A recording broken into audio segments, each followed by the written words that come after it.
کوئی ایسی خلاف عادت بات اگر کسی بھی نبی کے ہاتھ سے ظاہر ہو جائے تو اسے معجزہ کہا جاتا ہے، اور اگر کوئی خلاف عادت بات کسی اللہ کے نیک بندے یا کسی ولی کے ہاتھ پہ ظاہر ہو جائے تو اسے کرامت کہتے ہیں۔ اور معجزہ اور کرامت میں فرق کیا ہے؟ اس میں ایک بنیادی جہاں اور فرق علماء نے لکھے ہیں، اس میں ایک سمجھنے کے لیے میں بات کر دیتا ہوں کہ معجزے میں ایک چیلنج ہوتا ہے کہ دنیا کا کوئی اور آدمی اس طرح نہیں دکھا سکتا۔ تو یہ گویا چیلنج جیسے حضور علیہ الصلوۃ والسلام کے نے ہاتھ انگلی مبارک سے چاند 2 ٹکڑے ہو گیا، یہ ایک چیلنج ہے، دنیا کا کوئی آدمی اس طرح نہیں کر سکتا۔ تو معجزہ اس طرح ہوتا ہے کہ دوسرا بندہ عاجز ہوتا ہے، وہ یہ کام نہیں کر سکتا، جبکہ کرامت میں اس طرح کی کوئی بات نہیں ہوتی۔ اور اگر اس طرح کا کوئی خلاف عادت بات اگر کسی غیر مسلم کے ہاتھ پہ ظاہر ہو جائے تو اسے استدراج کہتے ہیں۔ اب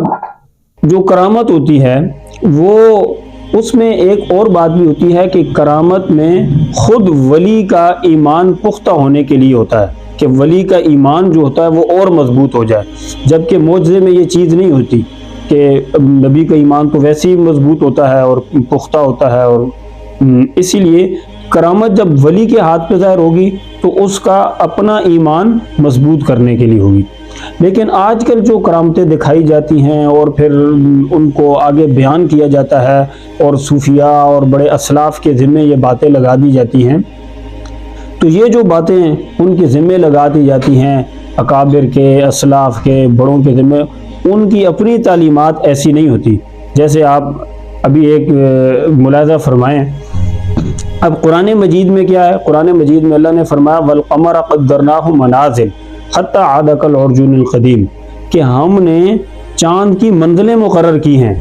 اور اللہ رب العالمین فرماتے ہیں کہ چاند میرے حکم سے چلتا ہے، نکلتا ہے، میرے حکم سے غروب ہوتا ہے۔ لیکن یہاں کیا ہوتا ہے؟ یہاں امت کو کرامات کے نام پہ مسلمانوں کے عقائد کے ساتھ کھلواڑ کیا جا رہا ہے، مسلمانوں کے عقائد خراب کیے جا رہے ہیں، اور اس طرح کے لطیفے بیان کیے جاتے ہیں، اور نیچے لوگ بھی بیٹھے ہوتے ہیں، وہ کہتے ہیں جی سبحان اللہ، ماشاء اللہ، اس طرح کی بات کرتے ہیں۔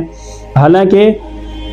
یہ جو بھی بات کی جا رہی ہے یہ ایسی بات ہے کہ اس طرح کی کوئی بھی بات، اب حضرت شیخ عبد القادر جیلانی رحمہ اللہ کی اپنی کتاب غنیت الطالبین، اس میں انہوں نے اس طرح کی باتیں ذکر نہیں فرمائی، یہ ساری من گھڑت باتیں ہیں۔ دیکھیں، اور ایک اور صاحب ہیں وہ بات کر رہے تھے کہ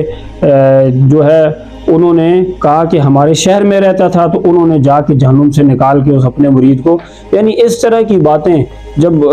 بیان کی جائیں گی تو یہ صریح قرآن و سنت کے عقائد کے، قرآن و سنت کے احکامات کے منافی باتیں ہیں۔ ہاں، ان میں سے کوئی ایک بات بھی آپ کو ایسی نہیں ملے گی کہ جو ان بزرگوں نے خود اپنی کتاب میں تحریر کی ہو۔ جیسے دیکھیں، اب وہ گزر گئے اولیاء اللہ تھے، جیسے آج کل آپ اشتہارات میں دیکھتے ہیں، پین فلیکس میں دیکھتے ہیں، لوگ اپنے اپنے پیروں کو ولی کامل کہہ رہے ہوتے ہیں۔ آج کا کوئی ایک ولی کامل جو اپنے آپ کو اس کے مریدین ولی کامل کہہ رہے ہوتے ہیں، چاہے وہ کسی بھی مسلک اور گروہ سے تعلق رکھتا ہو، اتنے بڑے بڑے ولی کامل ہیں، ان کی کرامات آج کیوں نہیں آتی؟ امت پہ اتنا زوال آیا پڑا ہے، مسلمانوں کے ساتھ کیا کچھ ہو رہا ہے، لیکن آج کل کے جو ولی کامل ہیں یہ بالکل خاموش بیٹھے ہیں، یہ کچھ بھی نہیں کر سکتے۔ اور تو اور یہ جو کہتے ہیں کہ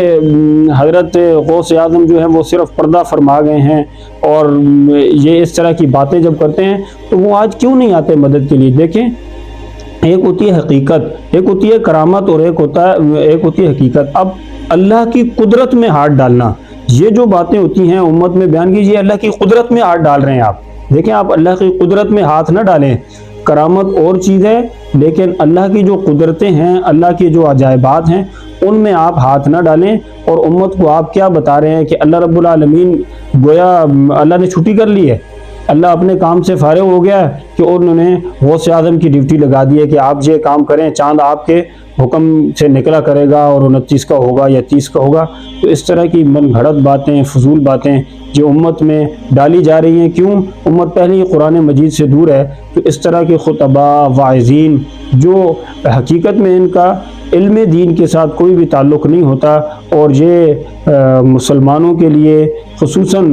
نقصان دہ ثابت ہوتے ہیں مسلمانوں کے عقائد کے لیے، اور قرآن و سنت سے مسلمانوں کو دور کرتے ہیں، اور قصے، کہانیاں، من گھڑت باتیں، من گھڑت چیزیں، ان کی من گھڑت روایات، اس کی طرف یہ لوگوں کو لے جاتے ہیں۔ اب دیکھیں سیدنا حسین رضی اللہ تعالیٰ عنہ کربلا میں شہید ہوئے۔ اب دیکھیں یہ کہتے ہیں جی حضرت غوث اعظم مدد کو پہنچ جاتے تھے، غوث اعظم مدد کو پہنچ گئے تو حضرت حسین رضی اللہ تعالیٰ عنہ جو کربلا میں شہید ہوئے تو پھر حضور علیہ الصلوۃ والسلام مدد کو کیوں نہیں پہنچ سکے؟ تو یہ اس طرح کی باتیں ہوتی ہیں، یہ عقائد مسلمانوں کے خراب کرنے والی باتیں ہیں۔